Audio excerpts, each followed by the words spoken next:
She said at work, "The millionaire is too arrogant to fall in love." He heard it and proved her wrong. Before we explore all the details of this incredible story, tell us where you're following us from and the time.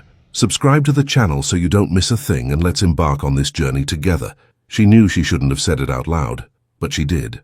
The morning light filtered through the floor-to-ceiling windows of Meridian Capital, casting long shadows across the marble floors of the 42nd floor. Manhattan sprawled beneath like a concrete ocean, its waves of traffic and ambition flowing endlessly through the arteries of the city. Clarice Bennett adjusted her burgundy blazer as she stepped out of the elevator, her heels clicking against the polished floor in a rhythm that had become as familiar as her own heartbeat. 27 years old, with warm mahogany skin that seemed to glow under the office's soft lighting, she carried herself with the quiet confidence of someone who had learned to navigate corporate waters without making waves. Her natural hair was styled in elegant twist-outs that framed her face beautifully, and her dark brown eyes held an intelligence that could cut through financial projections as easily as morning fog. She had learned long ago that in a world where every word mattered, silence was often her greatest weapon. "Good morning, Clarice," called out Jennifer from the reception desk, her voice carrying the practiced cheerfulness of someone who had been greeting the same faces for 5 years. "Morning, Jen," Clarice replied, her voice carrying that soft melodic quality that made people lean in when she spoke. It was a voice that had been described as soothing, trustworthy, the kind of voice that could deliver bad news about market volatility and somehow make it sound manageable. As she made her way to her corner office, Clarice caught glimpses of the familiar chaos that defined their world. Phones ringing with the urgency of million-dollar decisions, computer screens flickering with real-time market data, and the low hum of conversations about portfolios, risk assessments, and quarterly projections. Her office was a study in organized efficiency. 2 monitors displayed complex financial models, a mahogany desk held neat stacks of reports, and a small succulent plant, a gift from her sister, provided the only splash of green in the otherwise neutral space. On the wall hung her MBA diploma from Columbia, a reminder of late nights and early mornings that had brought her here. Clarice settled into her chair and pulled up the morning's reports. The Johnson portfolio needed rebalancing, the Henderson account showed concerning volatility, and the quarterly presentations for next week still needed final revisions. She had always found comfort in numbers. They didn't lie, didn't make promises they couldn't keep, and didn't suddenly decide you were too difficult to love. The memory of those words still stung, even 2 years later.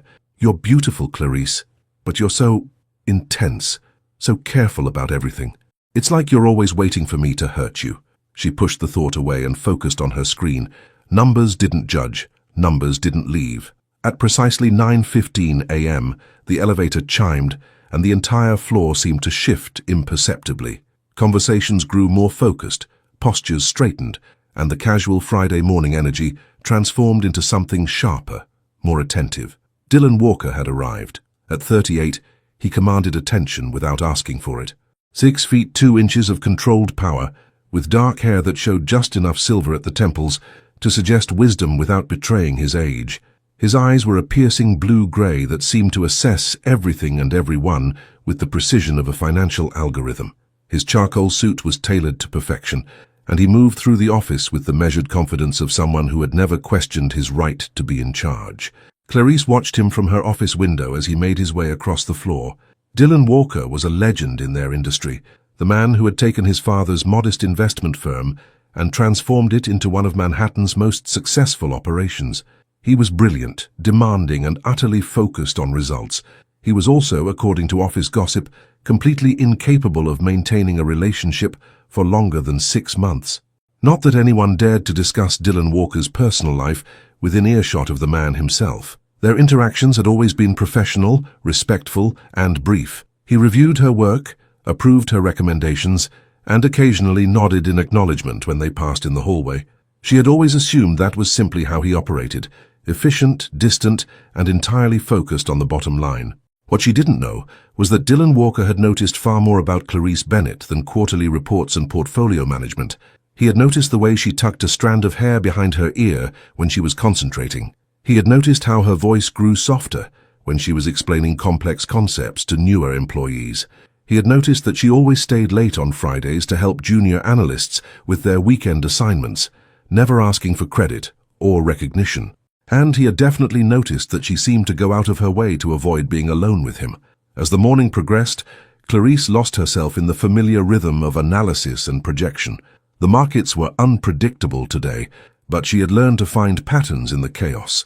It was almost noon when her stomach reminded her that coffee and a granola bar did not constitute adequate nutrition for someone managing 8-figure portfolios.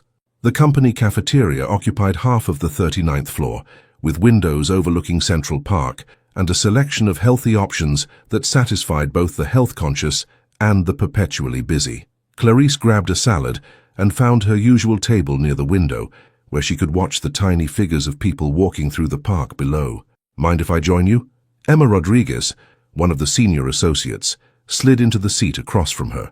Emma had started the same week as Clarice and had become her closest friend in the office, someone who understood the particular challenges of being a woman in their male-dominated industry.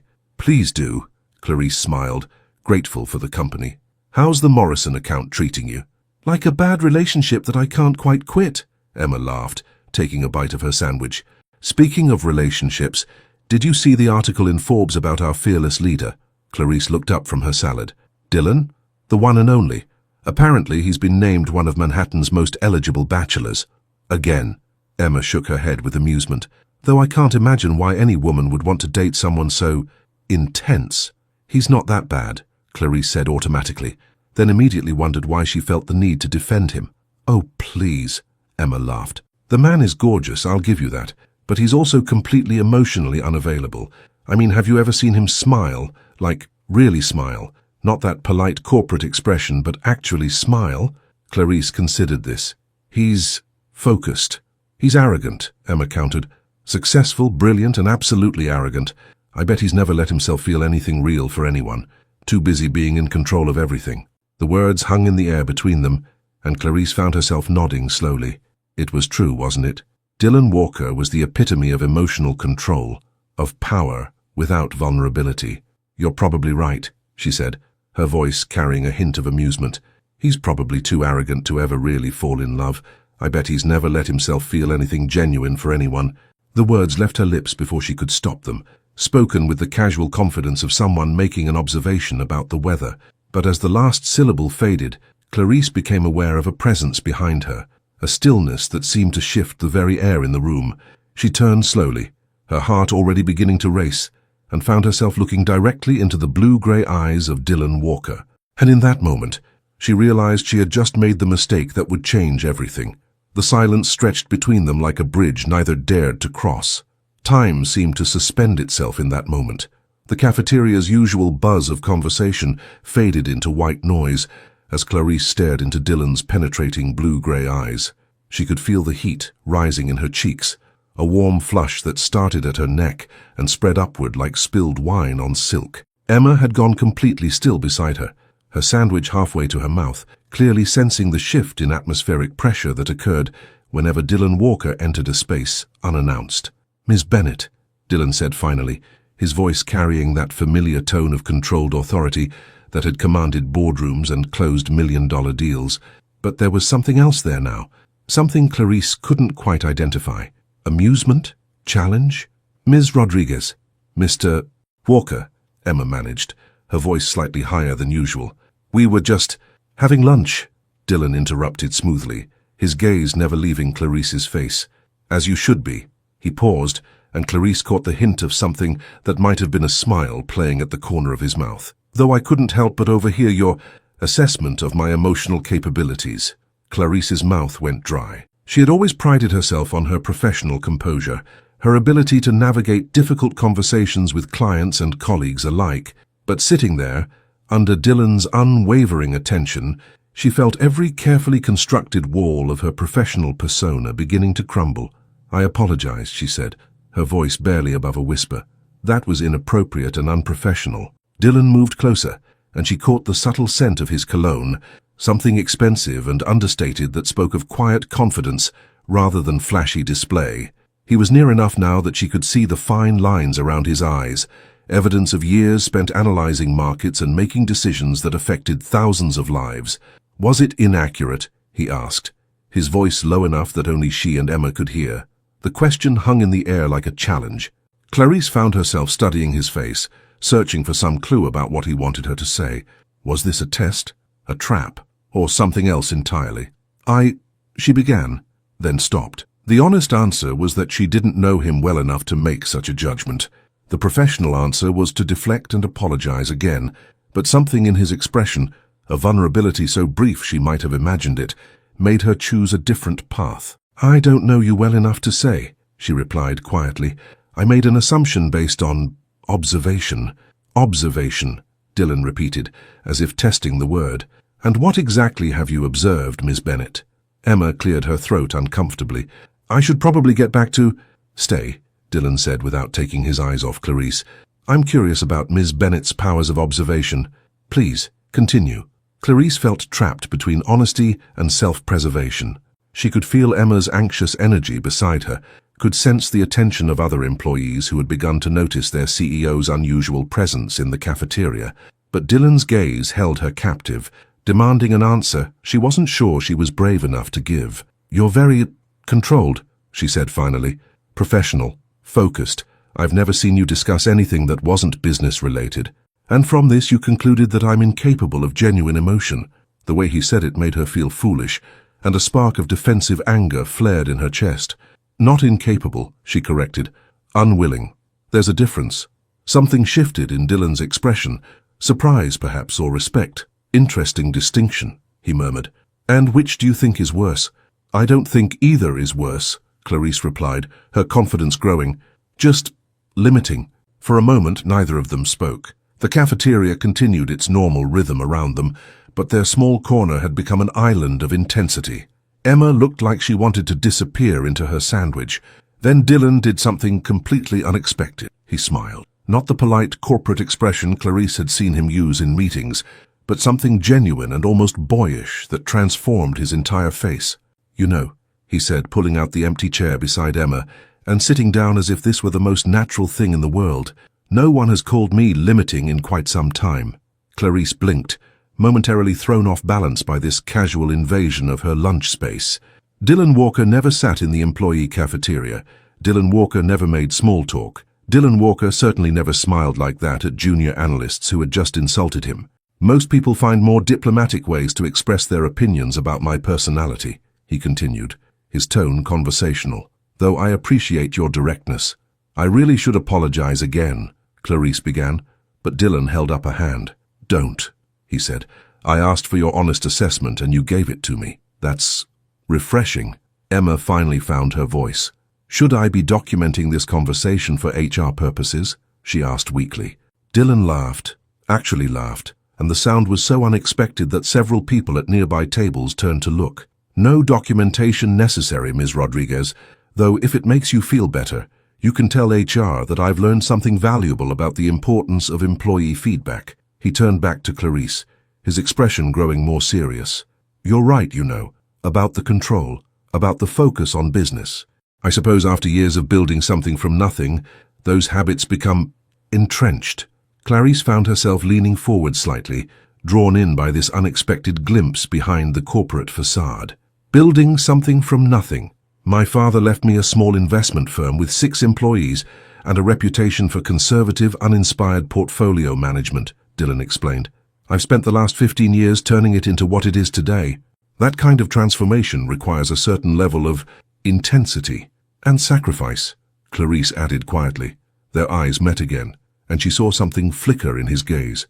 Recognition, perhaps, or understanding. "Yes," he said simply. "Sacrifice."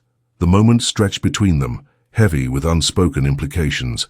Clarice realized that she was seeing Dylan Walker not as the intimidating CEO, but as a man who had chosen success over connection, achievement over vulnerability. "Well," Dylan said finally, glancing at his watch, "I should let you finish your lunch. I have a 2 o'clock with the Henderson account."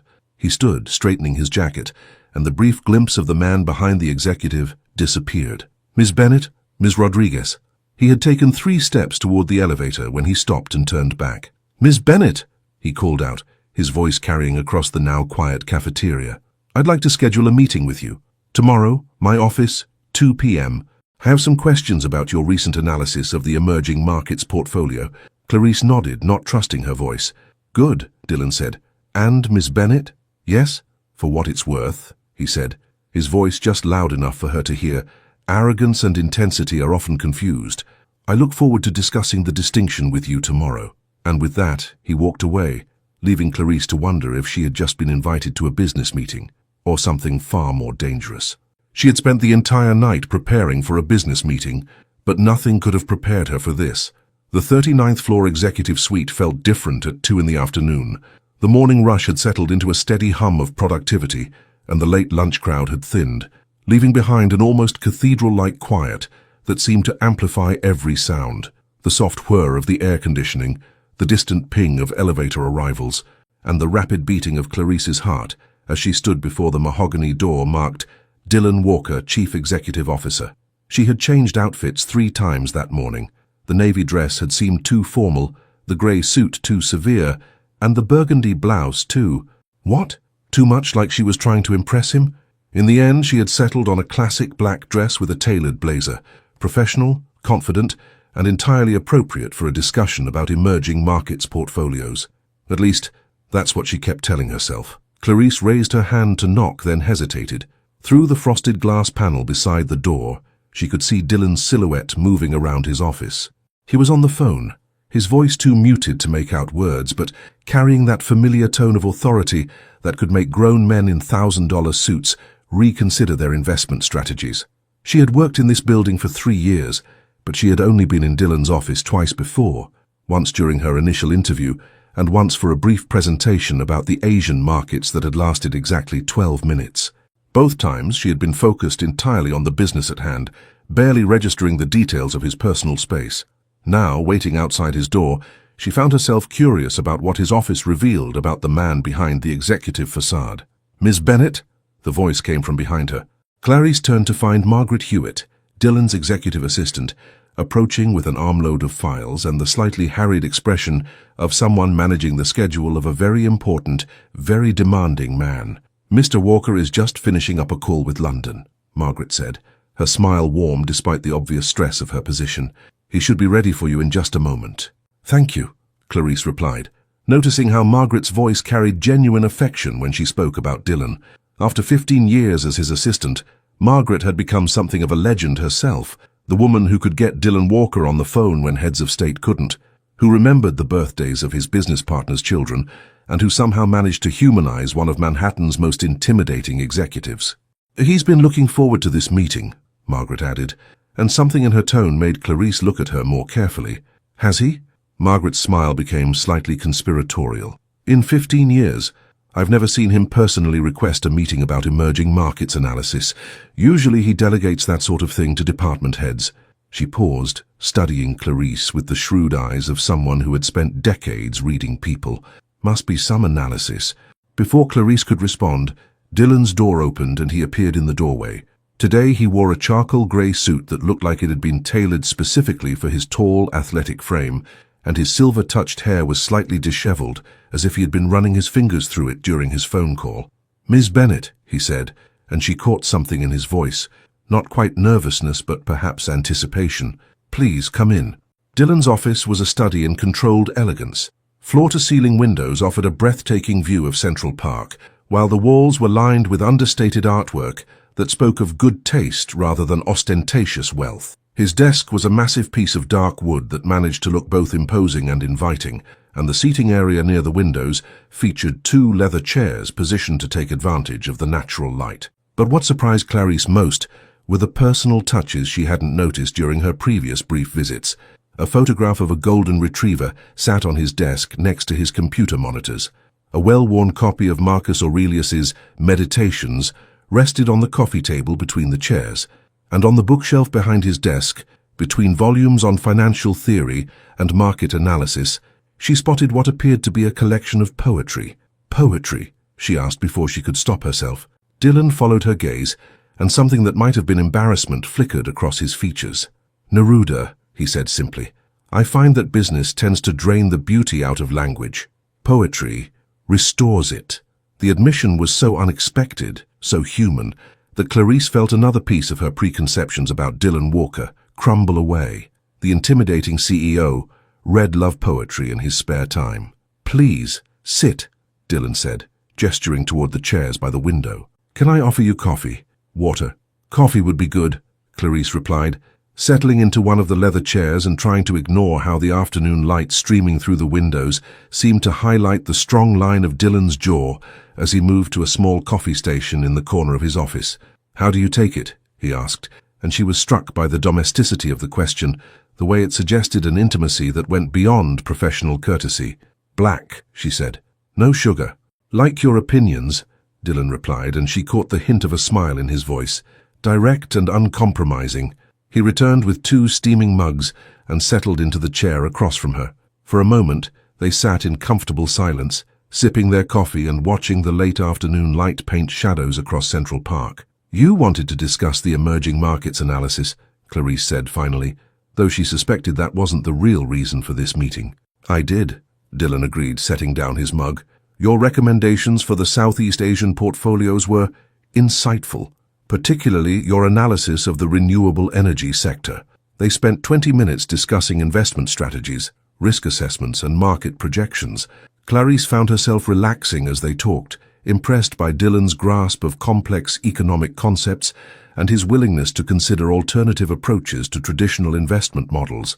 This was Dylan Walker at his best, brilliant, engaged, and surprisingly collaborative, but as their conversation wound down, she sensed a shift in his demeanor. He set down his coffee mug and leaned forward slightly, his blue-gray eyes focusing on her with an intensity that made her suddenly aware of how alone they were in his office. "Ms. Bennett," he said quietly, "may I ask you a personal question?" Clarice felt her pulse quicken. "That depends on the question. Yesterday, when you said I was too arrogant to fall in love, did you mean that as an insult or an observation?" The directness of the question caught her off guard. She had expected him to dance around the subject, to approach it through corporate speak and professional courtesy. Instead, he had simply asked what he wanted to know. "An observation," she said honestly, "though I realize now that it was based on incomplete information." "What kind of information would complete the picture?" Clarice studied his face, searching for some clue about where this conversation was heading. "I suppose, knowing what you value beyond success, what makes you vulnerable, what you're afraid of." Dylan was quiet for a long moment, his gaze fixed on something beyond the windows. When he spoke, his voice was softer than she had ever heard it. "I'm afraid of becoming my father," he said simply.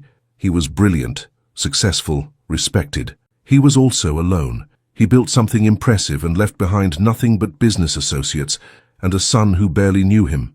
The confession hung between them like a bridge, and Clarice realized that Dylan Walker was offering her something precious, a glimpse of the man behind the armor. "And what do you value beyond success?" she asked gently. Dylan looked at her then, and she saw something in his eyes that made her breath catch. "I'm still figuring that out," he said. "But I'm beginning to think it might have something to do with a woman who's brave enough to tell me the truth about myself." The words settled between them like a promise, and Clarice realized that this meeting had never been about emerging markets at all. Some conversations change everything, even when nothing is said. 3 days had passed since the meeting in Dylan's office, and Clarice found herself caught in a strange liminal space between what was and what might be. The words he had spoken, about figuring out what he valued beyond success, about a woman brave enough to tell him the truth, replayed in her mind at the most inconvenient moments. During client calls, while reviewing quarterly reports, and especially during the quiet moments when she caught glimpses of him moving through the office with that controlled grace that had once intimidated her, but now seemed almost protective. The morning sun painted the conference room in shades of gold as Clarice arranged her presentation materials for the weekly departmental meeting. As the senior analyst for emerging markets, she was expected to provide updates on portfolio performance. But today, she found herself more nervous than usual. Dylan would be there along with the other department heads, and she wasn't entirely sure she could maintain her professional composure under his penetrating gaze. "You look like you're preparing for battle," Emma observed, sliding into the seat beside her with a steaming cup of coffee and an amused expression. "It's just the weekly numbers review." "I know," Clarice replied, adjusting her navy blazer for the 3rd time. "I'm just focused." Emma studied her with the shrewd eyes of a friend who had known her long enough to read between the lines. "This wouldn't have anything to do with your mysterious private meeting with our fearless leader, would it?" Before Clarice could respond, the conference room door opened and the department heads began filing in. Thomas Ashford from Securities, Linda Chen from International Markets, Michael Torres from Corporate Accounts, all seasoned professionals who had been with the firm for years and commanded respect in their respective fields. And then Dylan entered, and Clarice felt that now familiar shift in atmospheric pressure that seemed to occur whenever he was near. Today he wore a deep blue suit that made his eyes appear almost silver, and his hair was styled with the casual perfection of someone who could afford the best of everything but chose restraint over ostentation. Their eyes met briefly as he took his seat at the head of the conference table, and she caught something in his expression, warmth perhaps, or recognition, that made her pulse quicken. "Good morning, everyone," Dylan said, his voice carrying the authority that had commanded boardrooms for 15 years. "Let's begin with the emerging markets update. Ms. Bennett?" Clarice stood, grateful for the familiar routine of presenting data and analysis. Numbers didn't lie, didn't make her heart race, and didn't look at her with eyes that seemed to see past every carefully constructed professional facade. "The Southeast Asian portfolios have shown consistent growth over the past quarter," she began, clicking to her first slide, "particularly in the renewable energy sector, where we've seen returns exceeding our initial projections by 12%. As she spoke, she found her confidence returning. This was her area of expertise, the place where she felt most competent and in control. She moved through her presentation with practiced ease, explaining market trends, risk assessments, and strategic recommendations with the clear, melodic voice that had earned her respect among clients and colleagues alike. But she was acutely aware of Dylan's attention throughout her presentation, not the polite professional attention he gave to other speakers, but something more focused, more engaged. He asked thoughtful questions about currency fluctuations in emerging markets, challenged her assumptions about long-term sustainability, and offered insights that revealed the depth of his understanding of global economics. "Excellent work, Ms. Bennett," he said as she concluded her presentation. "Your recommendation to increase our position in the Vietnamese renewable sector is particularly astute." "Thank you," she replied, trying to ignore the way his praise sent a warm flush through her chest. The meeting continued with updates from other departments, but Clarice found herself stealing glances at Dylan when she thought no one was looking. She noticed how he listened to each presenter with genuine attention, how he asked questions that revealed rather than challenged, and how he somehow managed to make each person feel that their contribution was valuable. It was Linda Chen's turn to present the international markets update when Clarice's phone buzzed with a text message. She glanced down discreetly, expecting to see a message from her sister, or perhaps a notification from her bank. Instead, she found herself staring at a message from Dylan. "Your analysis of the Vietnamese market was impressive. I'd like to discuss expansion strategies. Are you free for dinner tonight?" D. Clarice's breath caught in her throat. She looked up to find Dylan's attention apparently focused entirely on Linda's presentation about European currency fluctuations, his expression giving nothing away. But there was something about the set of his shoulders, the way his fingers drummed once against the conference table, that suggested he was waiting for her response.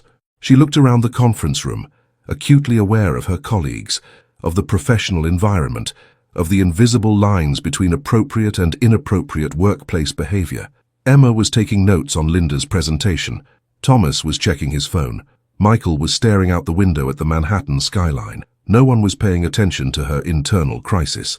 Clarice looked down at her phone again, her fingers hovering over the keyboard. A business dinner to discuss expansion strategies, perfectly reasonable, entirely professional, except for the way her heart was racing and the memory of Dylan's voice saying that he was still figuring out what he valued beyond success.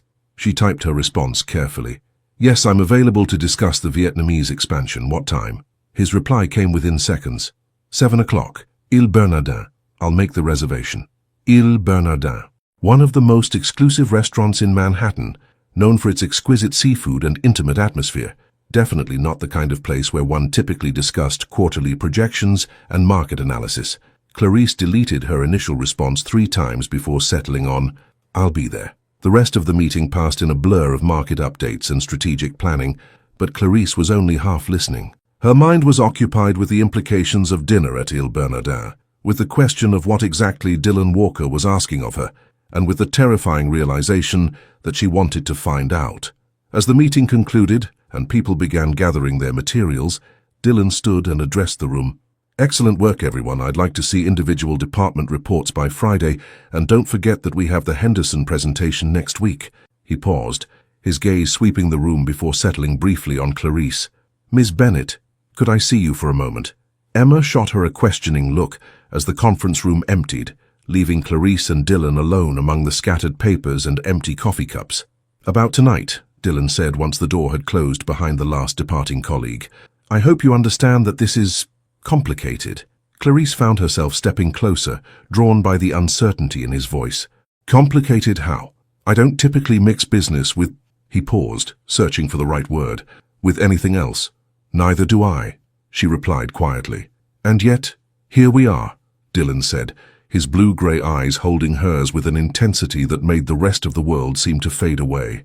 Here we are, she agreed. For a moment they stood in the empty conference room, surrounded by the evidence of their professional lives, but suspended in something entirely different. Then Dylan stepped back, the moment broken, and resumed his role as the composed executive. 7 o'clock, he said, his voice returning to its familiar tone of controlled authority.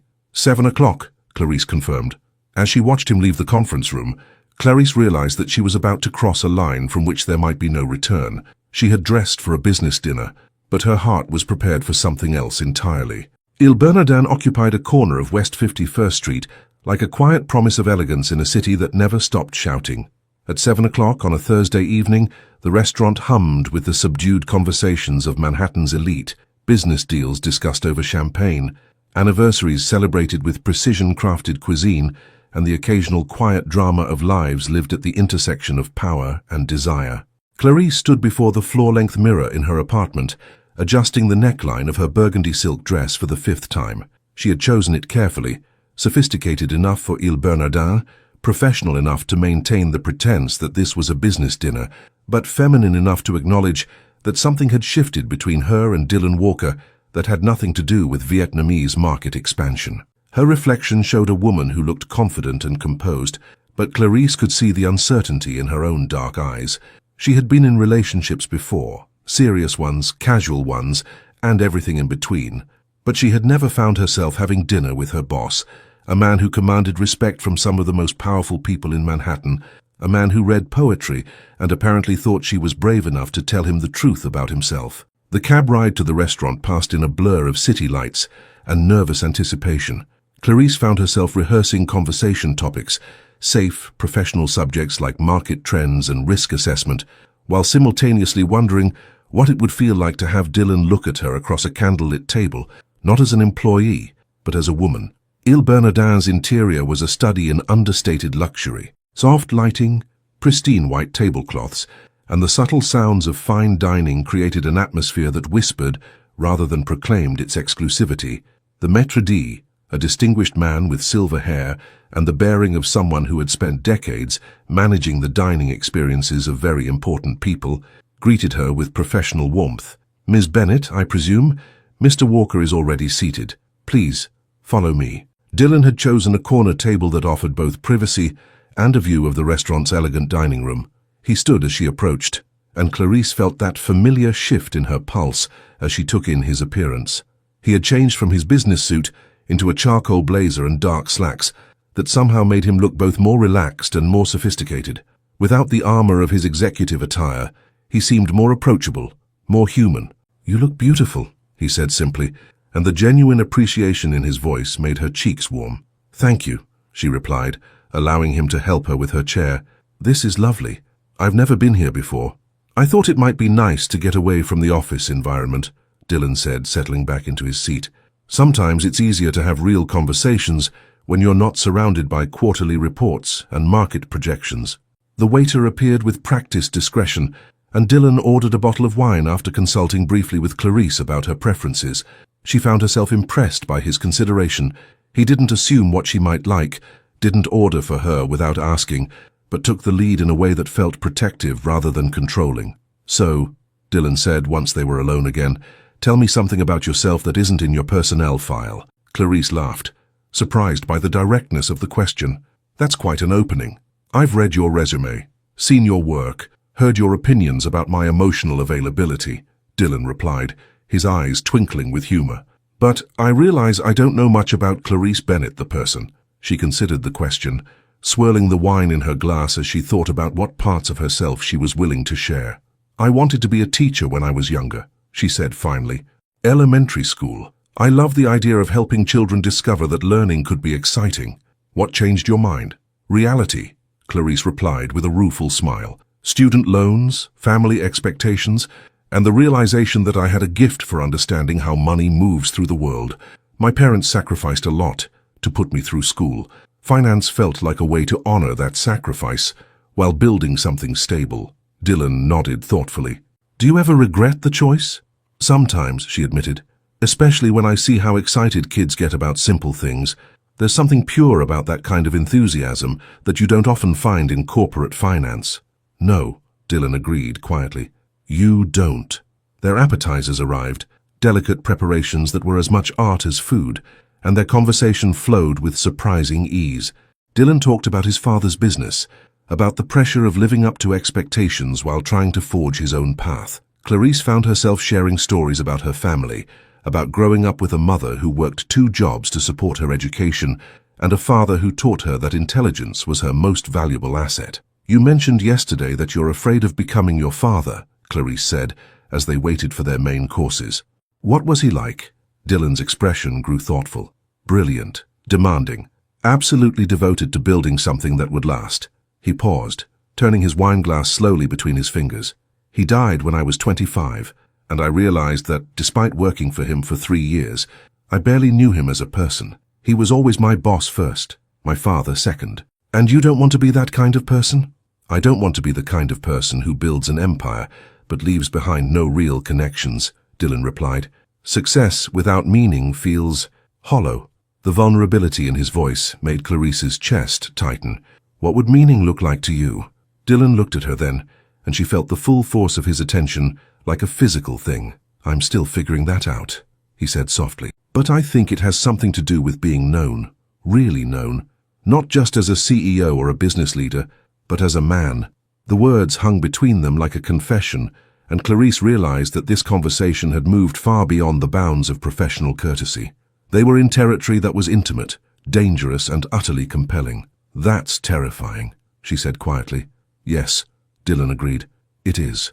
Their main courses arrived, providing a brief respite from the intensity of their conversation. But as they ate, Clarice found herself studying Dylan's face, noting the way his eyes crinkled slightly when he smiled, the way he listened to her stories about her sister's wedding plans with genuine interest, the way he seemed to choose his words carefully, as if each one mattered. Can I ask you something? Dylan said, as they finished their meal. Of course. The other day when you said I was too arrogant to fall in love, do you still believe that? Clarice set down her fork, considering her answer carefully. I think, she said slowly, that you've spent so long protecting yourself from vulnerability that you've forgotten what it feels like to let someone in. And what does it feel like? Dylan asked. Terrifying, Clarice replied, echoing his earlier words.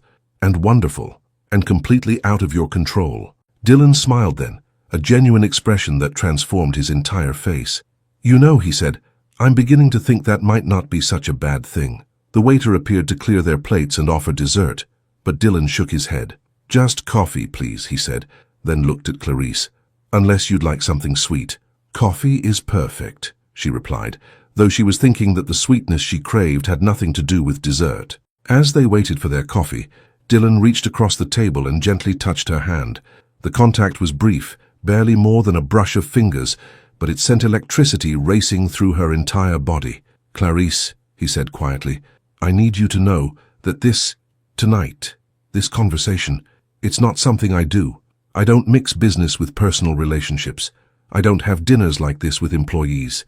Then why are we here? She asked, though she suspected she already knew the answer. Dylan was quiet for a moment, his blue-gray eyes holding hers with an intensity that made the rest of the restaurant fade away. Because, he said finally, for the first time in years I've met someone who makes me want to forget about being careful. And in that moment, Clarice realized that Dylan Walker was no longer her boss talking about business expansion. He was a man asking her to take a leap of faith with him. When lines are crossed, there's no going back to the way things were. The elevator ride to the 42nd floor had never felt longer. Clarice stood in the polished metal box, watching the numbers climb steadily upward, each floor bringing her closer to what she suspected would be the most complicated day of her professional life. In the reflection of the elevator doors, she could see herself, navy blazer pressed to perfection, hair styled with extra care, makeup applied with the precision of someone who needed armor for the battle ahead. The battle being, of course, pretending that her dinner with Dylan Walker had been nothing more than a business meeting about Vietnamese market expansion. The elevator chimed softly as it reached her floor, and Clarice stepped into the familiar territory of Bennett & Associates, a space that should have felt safe and routine, but now seemed charged with new possibilities and dangers. The morning light streamed through the floor-to-ceiling windows, casting long shadows across the marble floors, and the usual symphony of phones ringing and keyboards clicking provided a soundtrack of normalcy that felt almost absurd after the intimacy of last night's conversation. "Good morning, Clarice," Jennifer called from the reception desk, her voice carrying its usual cheerful warmth. "You look lovely today. Special occasion?" "Just Friday," Clarice replied with what she hoped was a casual smile, though she suspected Jennifer's comment wasn't entirely innocent. Jennifer had worked at the firm for 5 years and had developed an almost supernatural ability to sense when something interesting was happening in the lives of her colleagues. Clarice made her way to her office, nodding to familiar faces and exchanging the usual pleasantries about weekend plans and market projections.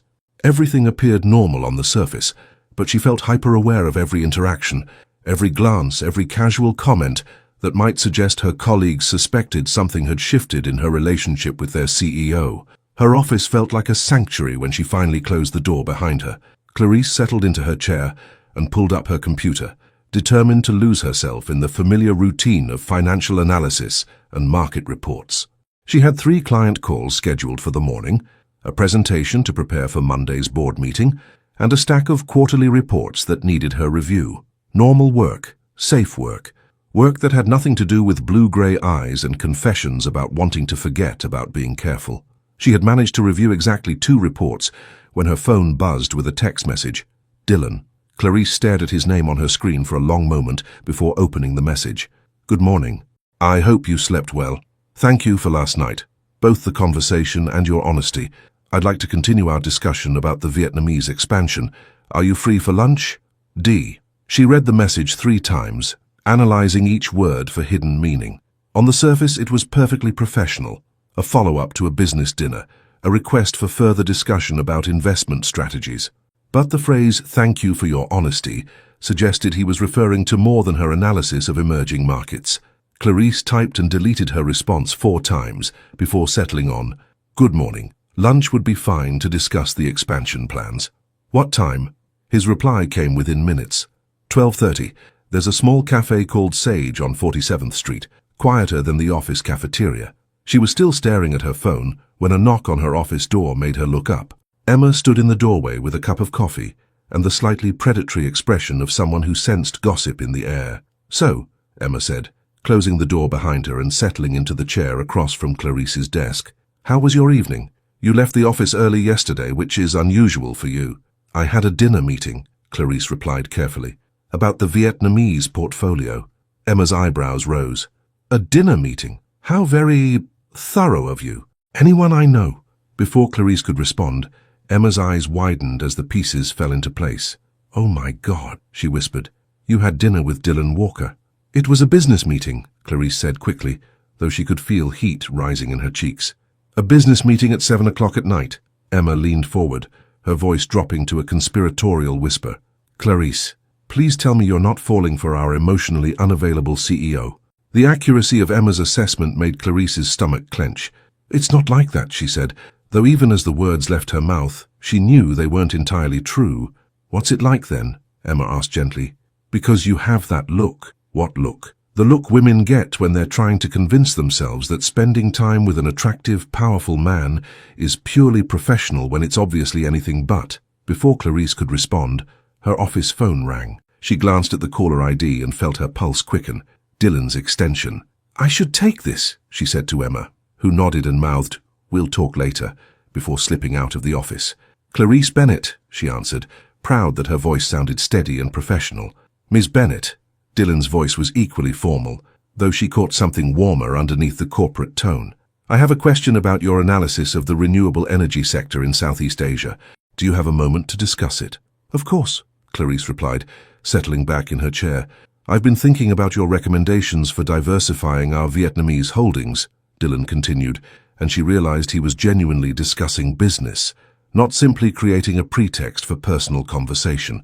Your point about the government incentives for solar energy development is particularly interesting. They spent 15 minutes discussing investment strategies, regulatory environments, and growth projections. Clarice found herself impressed, as always, by Dylan's grasp of complex economic concepts and his ability to see opportunities that others might miss. This was the side of him that had built a modest investment firm into one of Manhattan's most successful operations, brilliant, focused, and utterly committed to excellence.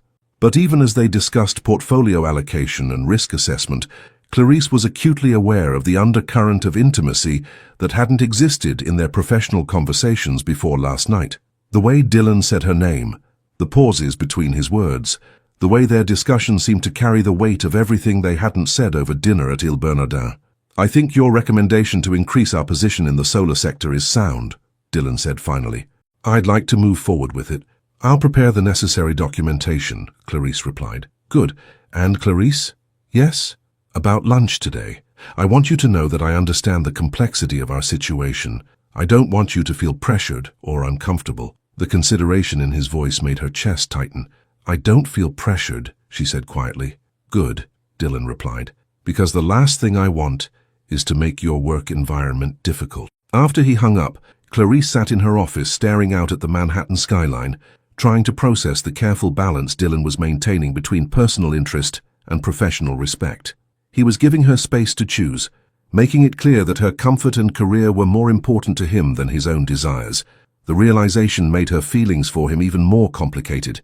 At 12:15, Clarice found herself standing in front of her office mirror again, adjusting her blazer and checking her lipstick. Sage was a small bistro known for its quiet atmosphere and excellent salads, the kind of place where two business colleagues could have a working lunch without attracting attention.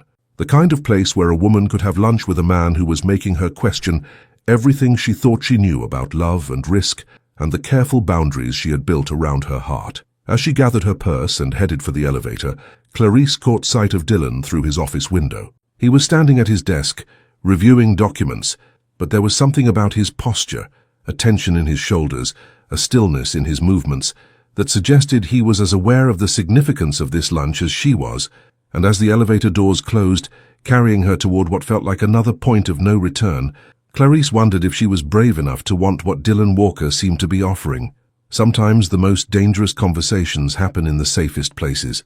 Sage occupied a narrow corner space on 47th Street, the kind of understated bistro that Manhattan professionals had discovered and quietly claimed as their own.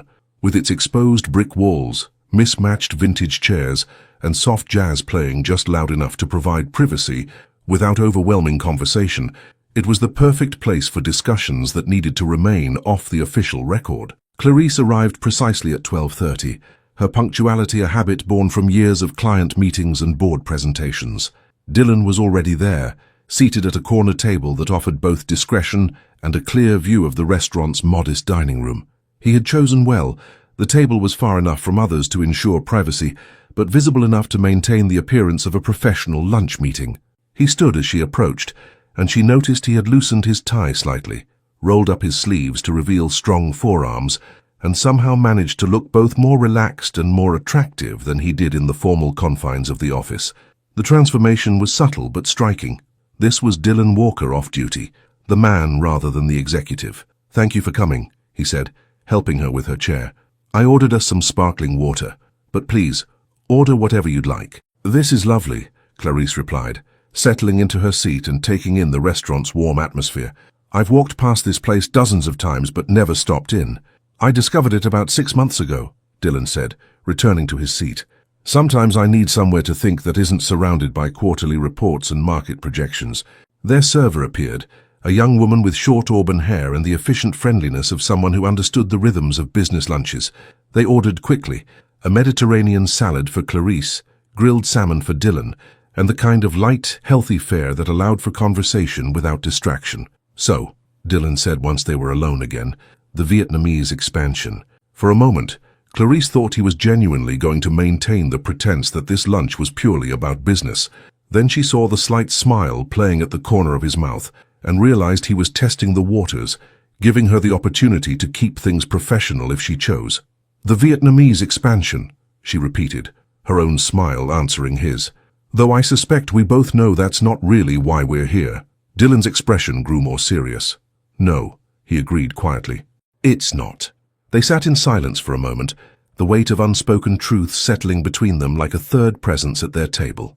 Clarice found herself studying Dylan's face, noting the way the soft restaurant lighting emphasized the strong line of his jaw, the way his blue-gray eyes seemed to hold depths she was only beginning to discover. This is complicated, she said finally. Yes, Dylan replied. It is. I've never been involved with someone I work with, Clarice continued.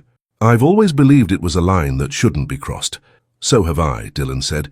In 15 years of running this company, this is entirely new territory for me. Their food arrived, providing a brief respite from the intensity of their conversation. But as they ate, Clarice found herself hyper-aware of Dylan's presence across from her, the way he held his fork, the careful precision with which he cut his salmon, the way he seemed to choose his words as thoughtfully as he chose his investments. Can I ask you something personal? Dylan said as they shared a piece of chocolate tart for dessert. I think we're past the point of asking permission for personal questions, Clarice replied with a soft laugh. Fair point. Dylan set down his fork and looked at her directly. What are you afraid of? The question was so unexpected, so direct, that Clarice felt her breath catch. In general, or specifically about this situation? Both, either. I'm trying to understand what I'm asking of you. Clarice considered her answer carefully. In general, I'm afraid of being seen as weak, of being underestimated because I'm a woman, because I'm black, because I care about things other than just profit margins.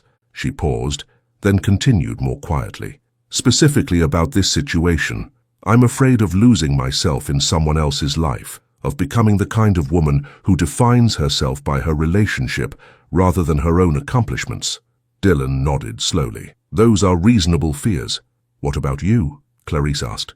What are you afraid of? Hurting you, Dylan replied without hesitation. Professionally, personally, emotionally. I'm afraid that my feelings for you will compromise your career, that people will assume you've advanced because of our relationship rather than your talent. He looked down at his hands. And I'm afraid that I'll disappoint you, that I'll turn out to be exactly the kind of man you thought I was when you said I was too arrogant to fall in love. The vulnerability in his voice made Clarice's chest tighten. Dylan, I need you to know something, he continued, looking up to meet her eyes. Last night when I said you made me want to forget about being careful, I meant it. But I also need you to know that your career, your reputation, your well-being, they're more important to me than my own desires. What are you saying? Dylan was quiet for a long moment, his fingers tracing the rim of his water glass. I'm saying that if this, whatever this is between us, if it becomes a problem for you professionally, I'll step back. I'll transfer your reporting structure to someone else. I'll make sure there's no appearance of impropriety. I'll do whatever it takes to protect your position at the firm. And if I don't want you to step back. Their eyes met across the small table, and Clarice saw something in Dylan's expression that made her pulse quicken. Then we figure it out together, he said quietly, carefully, thoughtfully, with respect for both our positions and the people who work for us. That sounds very reasonable and mature, Clarice said, but it also sounds like we're negotiating a business deal rather than talking about our feelings. Dylan laughed, a genuine sound that transformed his entire face. You're right. I suppose 15 years of running a company makes everything sound like a contract negotiation. So let's try this differently, Clarice said, leaning forward slightly. Forget about the complications, the professional considerations, the risks. What do you want, Dylan? He looked at her for a long moment, and she could see him weighing his words, choosing between the careful executive response and something more honest, more vulnerable.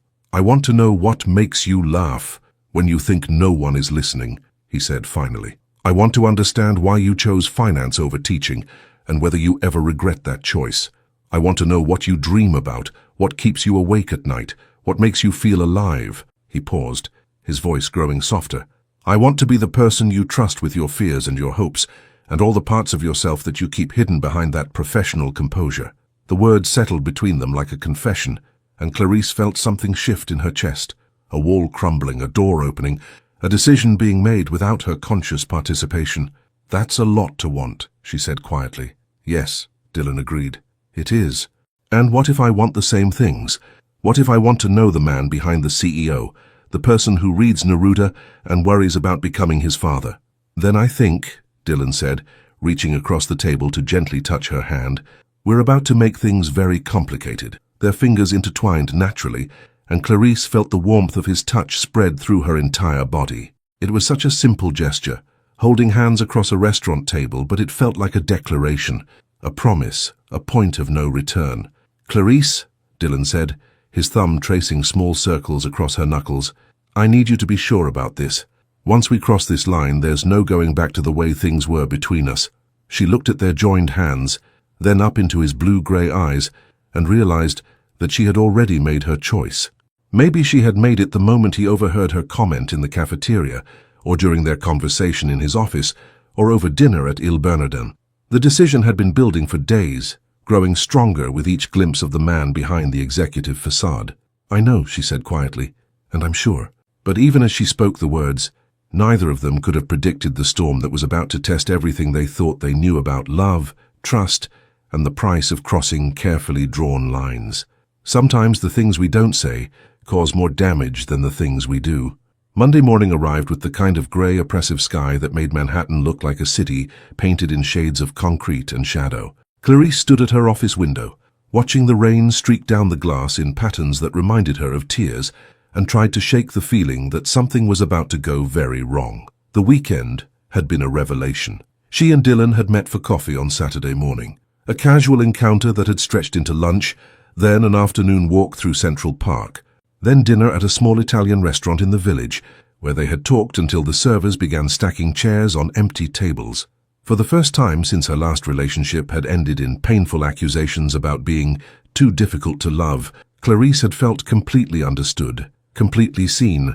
Dylan had been attentive without being overwhelming, intelligent without being condescending, and vulnerable in ways that made her chest ache with unexpected tenderness. He had told her about his father's funeral, about standing in a room full of business associates, and realizing he was surrounded by people who knew his father's portfolio better than they knew his favorite color. She had shared stories about her family, about her mother's quiet strength and her father's unwavering belief that education was the key to every door that had ever been closed to him. By Sunday evening, when Dylan had walked her to her apartment door and kissed her with the kind of careful reverence that made her feel precious rather than desired, Clarice had begun to believe that maybe, just maybe, she had found something worth the risk. That belief lasted exactly until 9:47 a.m. on Monday morning, when Emma burst into her office with an expression that mixed excitement and concern in equal measure. "Clarice," Emma said, closing the door behind her and practically bouncing on her feet, "you're not going to believe what I just heard." "Good morning to you too," Clarice replied with a smile, though Emma's energy was making her nervous. "What's got you so worked up?" "I was in the copy room and I overheard Dylan on the phone," Emma said, settling into the chair across from Clarice's desk. "He was talking to someone about you." Clarice felt her pulse quicken. "What kind of conversation?" "That's just it. I couldn't hear everything, but I caught enough to know it was about your promotion," Emma said, leaning forward conspiratorially. "And Clarice, I think he's been planning this for months, before you two started, whatever this is between you." "Planning what?" "Your promotion to senior director," Emma said. "I heard him say something about the Bennett situation and how everything needed to be handled carefully and backdated properly." Clarice stared at her friend, trying to process what she was hearing. "Backdated? That's what I thought I heard," Emma said, though she looked uncertain now. "And then he said something about making sure all the paperwork reflected the original timeline before anyone started asking questions." The words hit Clarice like ice water. "Original timeline? Clarice, what if—" Emma paused, looking uncomfortable. "What if he decided to promote you before you two got involved, but now he's trying to make it look like the decision was made recently, to avoid any appearance of favoritism?" "Or," Clarice said quietly, the worst possible interpretation forming in her mind, "what if he's trying to make it look like my promotion was earned rather than given for other reasons?" "No," Emma said quickly, "that's not what I meant. I'm sure it's nothing like that." But the seed of doubt had been planted. Clarice found herself thinking about her recent promotion, about the timing, about Dylan's interest in her work. Had he been watching her professionally before their personal relationship began? Or had she been naive about the connection between his romantic attention and her career advancement? "Did you hear anything else?" Clarice asked, though she wasn't sure she wanted to know. "He mentioned something about protecting both parties and ensuring that no one could question the legitimacy of the decision," Emma said reluctantly. And then Margaret walked in, and the conversation ended. Clarice felt sick. The conversation Emma had overheard could be interpreted in several ways, but none of them were particularly flattering. Either Dylan was trying to cover up the fact that her promotion had been influenced by their relationship, or he was genuinely trying to protect both of them from accusations of impropriety. But without context, without hearing the full conversation, she couldn't know which interpretation was correct. "I'm probably overthinking this," Emma said, clearly regretting having brought it up. "I'm sure there's a perfectly reasonable explanation." "I'm sure there is," Clarice agreed, though her voice lacked conviction. Her phone buzzed with a text message. "Dylan, good morning, beautiful. I have something exciting to share with you. Can you come to my office around 11? I have news that I think will make you very happy." Clarice stared at the message, Emma's words echoing in her mind. News that would make her happy. Was he going to tell her about the promotion, about the backdating and careful handling that Emma had overheard? "What is it?" Emma asked, noticing her expression. "Dylan wants to see me," Clarice said. "He says he has good news." Emma winced. "Clarice, I'm sorry. I should have kept my mouth shut. I'm sure whatever I heard was completely innocent." But the doubt was already growing, spreading through Clarice's mind like ink in water. She thought about their dinner at Il Bernardin, about the way Dylan had been so careful to maintain professional boundaries while clearly being personally interested. Had that been genuine consideration or calculated manipulation? At 11 o'clock, Clarice made her way to Dylan's office, her stomach churning with uncertainty.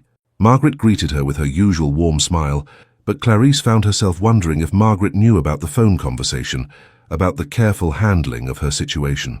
"He's waiting for you," Margaret said, gesturing toward Dylan's door. "And congratulations, by the way." "Congratulations?" Clarice asked, confused. Margaret looked flustered. "Oh, I thought, never mind. He'll explain everything." Dylan's office felt different today, charged with an energy that Clarice couldn't quite identify. Dylan stood behind his desk with a smile that seemed to light up his entire face, and for a moment, all of Clarice's doubts and fears seemed ridiculous. "Clarice," he said, moving around his desk to greet her, "I have incredible news." "Do you?" she asked, trying to keep her voice neutral. "The board approved your promotion to senior director," Dylan said, his excitement palpable. "It's official as of today. Congratulations." There it was. The news that should have made her ecstatic, but instead filled her with a complex mixture of joy and suspicion. "That's wonderful," she said carefully. "When did this decision get made?" "Well, that's the interesting part," Dylan said, moving back to his desk and pulling out a folder. "I actually submitted the recommendation 3 months ago, long before," he gestured between them, "before this happened between us." 3 months ago? "I know it seems like strange timing, but the board only meets quarterly for personnel decisions," Dylan explained. "I noticed your exceptional work on the European portfolios back in February and submitted the paperwork then. It just took this long for everything to go through the proper channels." Clarice felt relief and embarrassment wash over her in equal measure. Dylan hadn't promoted her because of their relationship. He had recognized her work months before they had even had a personal conversation. "But today, when I realized how this might look," Dylan continued, "I called the board secretary to make sure all the documentation clearly showed the original timeline. I wanted to protect both of us from any suggestion that your promotion was anything other than merit-based." And there was the explanation for Emma's overheard conversation. Dylan hadn't been trying to backdate anything inappropriately. He had been trying to ensure that the timeline was clearly documented to protect both of their reputations. "I see," Clarice said quietly. Dylan studied her face, his expression growing concerned. "You don't seem as excited as I thought you'd be. Is everything all right?" This was the moment. Clarice could either tell Dylan about Emma's overheard conversation and the doubts it had raised, or she could keep her suspicions to herself and try to move forward. But looking at his face, seeing the genuine concern and excitement there, she realized that her doubts said more about her own insecurities than they did about Dylan's character. "I'm sorry," she said. "I heard part of a conversation you were having this morning, and I misunderstood what it was about." Dylan's expression cleared. "Ah, you heard me talking to the board secretary about the documentation?" "Emma heard part of it," Clarice admitted, "and without context, it sounded like you might be trying to manipulate the timeline of my promotion." Dylan was quiet for a moment. Then he laughed, not with amusement but with what seemed like relief. "And you thought I was promoting you because of our relationship?" "The thought crossed my mind," Clarice said, feeling foolish. "Clarice," Dylan said, moving to stand in front of her, "I fell for you because you're brilliant, talented, and completely capable of calling me out when I'm being arrogant. Your promotion is the result of months of exceptional work that had nothing to do with my personal feelings." "I know that now," she said. "I'm sorry I doubted you." "Don't apologize," Dylan replied. "Given our situation, it's natural that you'd be concerned about appearances. I should have explained the timing from the beginning." Clarice looked at him, standing there with his genuine smile and his careful consideration for her reputation, and felt ashamed of her suspicions. But there was something else, something that had been nagging at her since Emma's revelation. "Dylan," she said carefully, "if you recommended me for promotion 3 months ago, that means you were watching my work, evaluating my performance, long before we started spending time together personally." "Yes," he said simply. "So when you overheard my comment in the cafeteria, when you asked me to that first meeting, you already knew who I was. You already had an opinion about my work." Dylan's expression grew more serious. "Yes. Then our entire relationship," Clarice paused, trying to find the right words. "Everything that's happened between us, every conversation, every dinner, you've known things about me, about my career, that I didn't know you knew." "Clarice, that's not—" "It is, though," she said, stepping back from him. "You've had information about my professional life, my value to the company, my future prospects, that gave you an advantage in every personal interaction we've had." Dylan stared at her, clearly not understanding why this was a problem. "I don't see how my professional assessment of your work affects our personal relationship." "Because it means you've never seen me as just a woman you were interested in," Clarice said, the realization hitting her like a revelation. "I've always been your employee first, someone whose career you controlled, someone whose professional future was in your hands. Even when we were having dinner, even when you were being vulnerable and romantic, you knew things about my life that I didn't know you knew." "That's not fair," Dylan said. "My feelings for you have nothing to do with your position at the company, don't they?" Clarice asked. "Can you honestly say that if I were working for a different firm, if my career weren't connected to yours, you would have pursued this relationship the same way?" Dylan was quiet for a long moment, and his silence was answer enough. "I thought we were equals," Clarice said quietly, "but we never were we?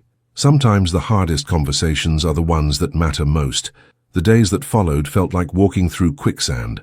Clarice threw herself into her new role as senior director, with the kind of focused intensity that had always been her refuge during difficult times, but even the familiar comfort of financial analysis and portfolio management couldn't silence the questions that echoed in her mind every time she passed Dylan's office. Had they ever really been equals? Could a relationship survive when one person held all the professional cards? And most importantly, was it possible to build something real when the foundation felt so unsteady? Dylan, for his part, seemed to be giving her space while simultaneously trying to bridge the gap between them through small professional gestures. A thoughtful email about a market trend he knew would interest her. A recommendation that she lead the presentation for the Morrison account. His signature on a memo that officially announced her promotion to the entire company, describing her work in terms that made her chest tighten with both pride and confusion. Emma had been apologetic about the overheard conversation, but Clarice assured her that the misunderstanding had revealed something important that needed to be addressed. The question was how to address it without destroying everything good that existed between her and Dylan.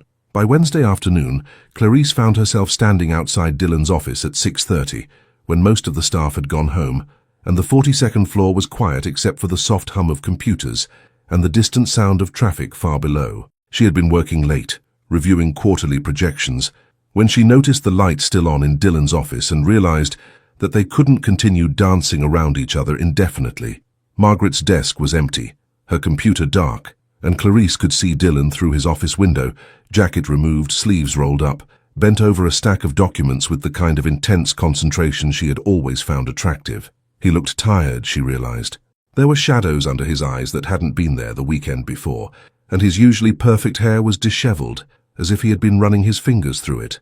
She knocked softly on his doorframe. Dylan looked up, and the expression that crossed his face when he saw her was so complex: hope, uncertainty, relief, and something that might have been longing, that Clarice felt her resolve waver for a moment. "Clarice," he said, setting down his pen and straightening in his chair.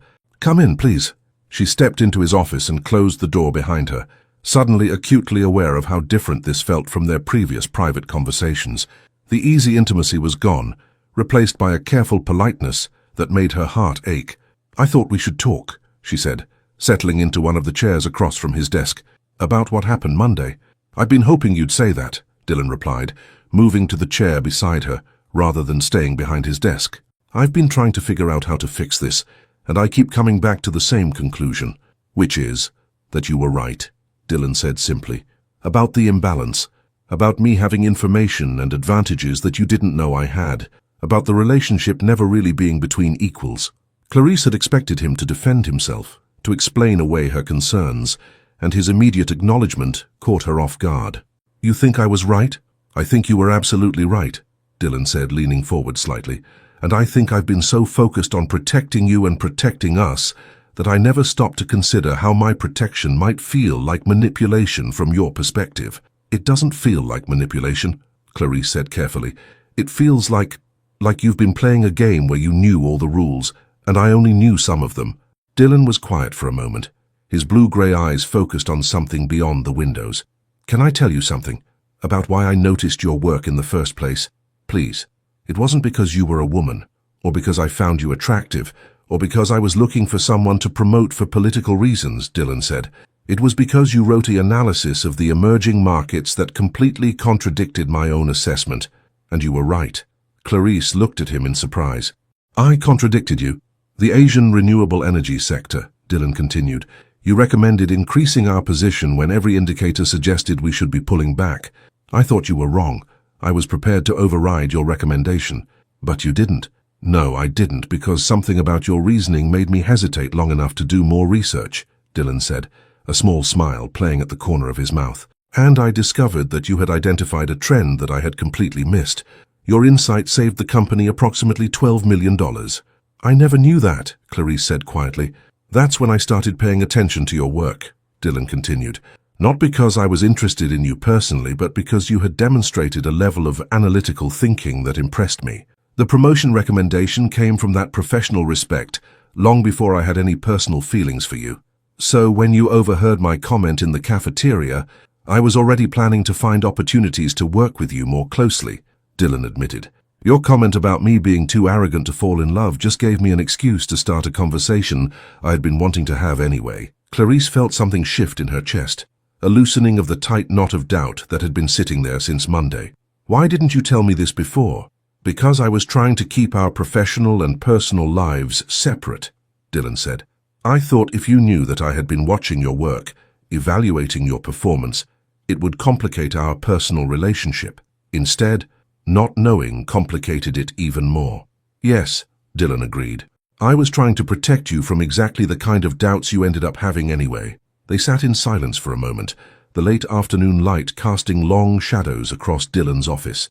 Clarice found herself studying his face, noting the tiredness there, the genuine concern, the way he seemed to be choosing his words carefully. "Dylan," she said finally, "I need to ask you something, and I need you to be completely honest with me. Anything.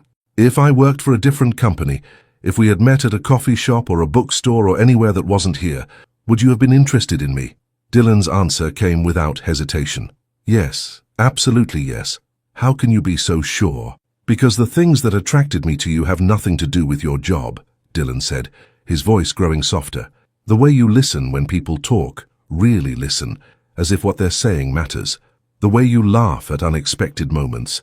The way you challenged my assumptions about my own character without being cruel about it. The way you made me want to be better than I thought I could be. Those things could be influenced by our professional relationship too," Clarice pointed out. "They could be," Dylan agreed, "but I don't think they are. I think you're the kind of person who would make me want to be better regardless of where we met or what circumstances brought us together." Clarice felt tears threatening and blinked them back. "I want to believe that." "Then let me prove it to you," Dylan said, reaching for her hand and then stopping himself. "Tell me what would make you feel like we're truly equals in this relationship." The question was so direct, so practical, that Clarice found herself smiling despite the seriousness of their conversation. "You want to negotiate the terms of our relationship?" "I want to understand what you need to feel secure and valued and truly seen," Dylan replied. "And if that means negotiating, then yes, let's negotiate." Clarice considered his question seriously. "I need transparency. No more professional decisions that affect me without my knowledge. No more protection that feels like control. Done. I need to know that you see me as your equal intellectually and professionally, not just someone whose career you're managing." "You're already my intellectual superior in several areas," Dylan said with a genuine smile. "Your analysis consistently challenges my assumptions and makes me reconsider positions I thought were solid. As for professionally, your promotion is just the beginning. I expect you to be running your own department within 2 years. And personally?" "Personally," Dylan said, finally reaching for her hand, "I need you to know that what I feel for you has nothing to do with your job title or your portfolio performance. I fell in love with a woman who told me I was too arrogant to fall in love and then proved me wrong." The words settled between them like a confession, and Clarice realized that Dylan had just said he loved her. Not in the heat of passion or the romance of a perfect evening, but in the middle of a difficult conversation about trust and equality and the messy complexity of real relationships. "You love me?" she asked softly. "I love you," Dylan confirmed, his thumb tracing gentle circles across her knuckles. "I love your intelligence and your integrity, and your willingness to call me out when I'm being impossible. I love that you make me want to be worthy of you." "Dylan?" Clarice said, her voice catching slightly. "I love you too. That's what makes this so terrifying." "What makes it terrifying?" "Loving someone who has the power to affect every aspect of my life," she said honestly. "Professional, personal, financial. It's a lot of vulnerability to hand to one person." Dylan was quiet for a long moment, his expression thoughtful. "What if it wasn't just one person?" "What do you mean?" "What if we found a way to balance the power, to make sure that your professional success was independent of our personal relationship?" Clarice looked at him curiously. "What are you suggesting?" "I'm suggesting," Dylan said, his voice growing more animated as the idea took shape, "that we figure out how to build something together that makes us true partners. In business, in life, in everything." "That sounds wonderful and completely impossible," Clarice said with a laugh. "Maybe," Dylan agreed, "but I think impossible things are worth trying for when the alternative is losing something this rare." And as they sat together in the fading light, hands intertwined and hearts cautiously hopeful, both Clarice and Dylan began to believe that love might be possible after all, not despite their complications, but because they were finally willing to face them together. Love isn't about perfect timing. It's about choosing each other despite the complications. 2 weeks later, Clarice found herself standing in the conference room of the Marriott Boston Harbor, watching the snow fall outside the floor-to-ceiling windows while she waited for Dylan to finish his call with the Hong Kong markets. The quarterly investors' meeting had been scheduled months in advance, but a massive snowstorm had grounded all flights out of Logan Airport, stranding them in Boston for an unexpected night. It should have been a simple business trip. Present the quarterly results, reassure investors about the company's growth trajectory, and return to Manhattan by evening. Instead, they were watching the storm of the decade blanket New England in 2 feet of snow, while every hotel in the city scrambled to accommodate stranded travelers. "The Hong Kong team is concerned about the renewable energy fluctuations," Dylan said, ending his call and joining her at the window. "But nothing that can't be managed with some strategic repositioning." "Good," Clarice replied, though her attention was focused on the way the snow seemed to muffle all sound, creating a strange intimacy in the vast conference room. "How are we looking for tonight?" "Margaret managed to get us rooms at the Fairmont," Dylan said, then paused. "Separate rooms, of course. I made sure she specified that." The careful consideration in his voice made Clarice smile. In the 2 weeks since their conversation in his office, Dylan had been almost painfully respectful of boundaries, asking permission before touching her hand, checking before making assumptions about their personal time, and generally treating her with the kind of careful equality they had negotiated. It was sweet and thoughtful, and absolutely maddening. "Dylan," she said, turning to face him, "you don't have to ask permission to hold my hand." "I know," he replied, though he looked uncertain. "I just want to make sure I'm not overstepping." "You're not overstepping," Clarice assured him, reaching for his hand herself. "You're being so careful that you're practically tiptoeing around me." Dylan laughed, some of the tension leaving his shoulders. "I'm still figuring out how to balance everything. Being your Whatever I am to you personally, while also being your boss professionally. Boyfriend, Clarice said simply. The word you're looking for is boyfriend. Boyfriend? Dylan repeated, as if testing how the word felt. I don't think I've been anyone's boyfriend since college. Well, you're mine now, Clarice said, surprised by how natural the declaration felt. Assuming you want to be. I want to be, Dylan said, his voice growing softer. More than I've wanted anything in years. Their eyes met across the empty conference room, and Clarice felt that familiar flutter in her chest that seemed to occur whenever Dylan looked at her with complete focus.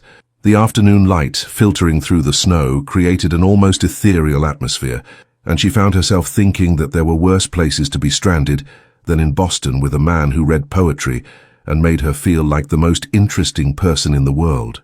Clarice, Dylan said, his voice taking on a quality that made her pay closer attention. There's something I need to tell you, something I should have mentioned before we came to Boston. The seriousness in his tone made her stomach clench slightly. What is it? I've been offered a position, Dylan said carefully. CEO of Harrison Financial in London. It's a significant opportunity, bigger company, international markets, the chance to build something completely new. Clarice felt the floor shift beneath her feet. London. The offer came in last week, Dylan continued. Before our conversation, before we worked things out between us. I was planning to tell you tonight, over dinner. And now? She asked, though she wasn't sure she wanted to hear the answer. Now I don't know what to do, Dylan admitted. The opportunity is incredible. It would solve our workplace complications. We wouldn't be boss and employee anymore. But it would also mean leaving New York. Leaving you unless what? Dylan moved closer, his blue-gray eyes holding hers with an intensity that made her breath catch. Unless you came with me. The words hung in the air between them like a challenge, and Clarice realized that this was their moment of truth. Everything they had built, every conversation about equality and trust and love, had led to this decision. You want me to move to London, she said slowly. I want to build a life with you, Dylan replied. Whether that's in London or New York or anywhere else in the world, but I also know that asking you to leave your career, your family, your entire life for me, is exactly the kind of imbalance we've been trying to avoid. Clarice stared at him, her mind racing. What are you saying? I'm saying, Dylan said, taking her hands in both of his, that I'm going to turn down the London offer. What? The word came out louder than she intended. Dylan, you can't do that. I can and I will, he said firmly, because what we have is more important than any job, any opportunity, any career advancement. But it's your dream job, Clarice protested. International markets, building something new. You'd be crazy to turn it down. Would I? Dylan asked. Or would I be crazy to choose a job over the woman I love? The declaration hung between them, and Clarice felt her heart racing as she processed what he was saying. Dylan was willing to sacrifice a life-changing opportunity for her, for them, for the relationship they were still figuring out how to build. You can't make that choice, she said quietly. It's my choice to make. No, Clarice said, stepping back from him. It's not, because if you turn down London for me, then I become the reason you didn't take the biggest opportunity of your career. And that's not fair to either of us. Dylan stared at her, clearly not understanding her logic. Clarice, what are you saying? I'm saying, she said, her voice growing stronger as the idea took shape, that maybe London isn't just your opportunity. Maybe it's ours. You'd consider it? Moving to London? Clarice thought about her life in New York, her apartment, her routines, her carefully constructed professional world. Then she thought about Emma's advice about taking risks, about her own dreams of teaching that she had set aside for financial security, about the possibility of building something new and unexpected with a man who made her want to be braver than she had ever been. I'd more than consider it, she said, surprising herself with the certainty in her voice. I think I'd love it. Dylan's expression shifted from confusion to hope to something that looked like amazement. You're serious? Think about it, Clarice said, her excitement growing as she spoke. London has an incredible financial sector, but it also has opportunities I'd never have in New York. I could teach part-time at the London School of Economics while working in international markets. I could have the career I always wanted and the career I gave up. And us? Dylan asked. Us, Clarice said, moving back into his arms, would be starting fresh. No workplace complications, no power imbalances, no history of boss and employee, just two people who fell in love and decided to build something amazing together. Dylan's smile was so bright it could have powered the entire hotel. "You really want to do this?" "I want to do this," Clarice confirmed, then paused. "But on one condition." "Anything. We do it as partners," she said. "Equal partners. In the decision, in the move, in building our life together. No more protecting me from choices. No more managing my career for me. If we're going to do this, we do it together." "Partners," Dylan agreed, leaning down to rest his forehead against hers. "I like the sound of that." "Good," Clarice said, reaching up to touch his face. "Because I love you, Dylan Walker, and I want to see what we can build when we're both brave enough to choose each other." Dylan's answer was a kiss that tasted like snowflakes and promises, like poetry and new beginnings, like the kind of love that was worth crossing oceans for. Outside, the storm continued to rage, but inside the conference room, wrapped in each other's arms, Clarice and Dylan had found their calm. They had chosen love over security, adventure over comfort, and each other over everything else. And for the first time in either of their lives, the future felt not like a carefully planned portfolio, but like the most beautiful kind of uncertainty. 6 months later, London. The morning light, filtering through the tall windows of their Kensington flat, painted everything in shades of gold and possibility. Clarice stood at the kitchen counter, steam rising from her coffee cup, watching Dylan attempt to master the art of making proper English breakfast, while muttering what sounded suspiciously like poetry under his breath. "Are you reciting Neruda to the eggs?" she asked, unable to hide her amusement. "Shakespeare, actually," Dylan replied, glancing up from the pan with that boyish grin that still made her heart skip. "When in London and all that."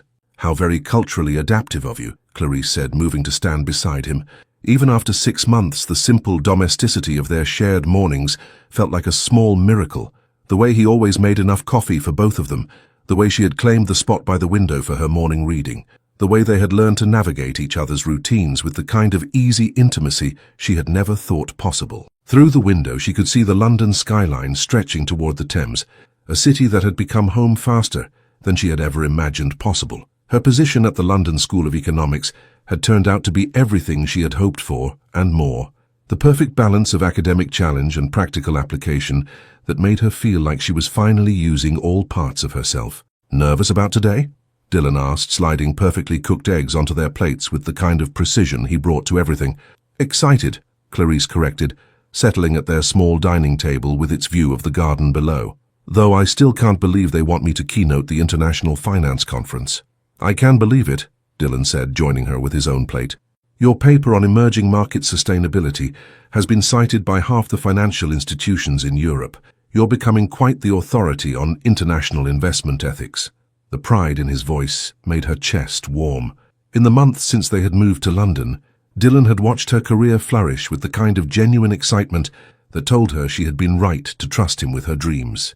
His own role as CEO of Harrison Financial had challenged him in ways that made him come home energized rather than exhausted, full of stories about new markets and innovative strategies that reminded her why she had fallen in love with his brilliant mind in the first place. "Speaking of which," Dylan said, reaching across the table to take her hand, "I have something for you." "It's not my birthday," Clarice said, though she was already smiling at the slightly mischievous expression on his face. "It's better than a birthday," Dylan replied, pulling a small, elegant box from his jacket pocket. Clarice's breath caught in her throat. The box was exactly the right size and shape to contain the question she had been hoping he might ask. Though she had been careful not to pressure him about timeline or expectations, they had both agreed that building their life together should happen naturally, without the artificial deadlines that had governed so much of their previous existence. "Dylan," she said softly. "Before you say anything," Dylan said, his voice carrying a mixture of nervousness and certainty that she found absolutely endearing. "I need you to know that this isn't about timing or convenience or any kind of logical decision-making process. No? This is about the fact that I wake up every morning grateful that you took a chance on an arrogant CEO who thought he had everything figured out," Dylan continued, opening the box to reveal a ring that was both elegant and understated, exactly what she would have chosen for herself. "This is about the fact that you make me want to be better, braver, more honest about what matters." Clarice stared at the ring, then at Dylan's face, seeing all the love and hope and careful vulnerability that had drawn her to him in the first place. "This is about the fact that I love you," Dylan said, "not because you're brilliant, though you are, or because you challenge me, though you do, But because you saw something in me that I didn't even know existed. Dylan, Clarice whispered, tears threatening. Clarice Bennett, Dylan said, his voice growing stronger. Will you marry me? Will you be my partner in everything? Will you keep calling me out when I'm being impossible? Will you build something beautiful with me that neither of us could create alone? The question hung in the air between them, surrounded by the morning light and the promise of everything they had already built and everything they still had yet to discover. Yes, Clarice said, her voice clear and certain. Yes, I'll marry you. Yes, I'll be your partner. Yes, I'll keep you honest, and yes, I'll build something beautiful with you. Dylan's smile was radiant as he slipped the ring onto her finger, and Clarice realized that this moment felt nothing like the carefully orchestrated business presentations that had once defined her life. This felt spontaneous and perfect, and exactly right. I love you, she said, reaching across the table to frame his face with her hands. I love that you read poetry to breakfast foods. I love that you still get excited about market trends like a kid in a candy store, and I love that you were brave enough to let me see who you really are. Their kiss tasted like coffee and promises, like new beginnings and the kind of love that was worth every risk they had taken to find it. Later, as they walked hand in hand toward the London School of Economics, where Clarice would deliver her keynote address, she found herself thinking about the journey that had brought them here. From that first overheard comment in a Manhattan cafeteria to this moment on a London street, it had been a story of learning to be vulnerable, learning to trust, and learning that the best kind of love wasn't about perfection. It was about choosing each other, again and again, even when things got complicated. Nervous now? Dylan asked as they approached the conference center. Not nervous, Clarice replied, squeezing his hand. Ready. She looked up at the building where she would soon be speaking to an audience of international financial leaders about ethics and sustainability, about building businesses that served people rather than simply generating profit. A year ago, she had been an analyst afraid to trust her own judgment about love. Today, she was a woman who had learned that the biggest risks often led to the most beautiful rewards. Ready for what? Dylan asked, following her gaze. Everything, Clarice said, turning to smile at him. I'm ready for everything. As they walked into the building together, Clarice caught their reflection in the glass doors, two people who had found their way to each other across professional complications and personal fears, who had chosen love over security and partnership over power, who had discovered that the best kind of success wasn't what you achieved alone, but what you built with someone brave enough to dream alongside you. She still returned to the same places, conference rooms and financial markets, and the endless challenge of making sense of numbers and trends.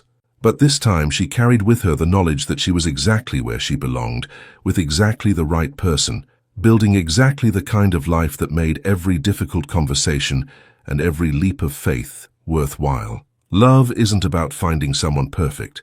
It's about finding someone perfect for you. Clarice and Dylan's journey reminds us that the most beautiful relationships aren't built on convenience or comfort, but on the courage to be vulnerable, the wisdom to communicate honestly, and the faith to choose each other even when the path forward isn't clear.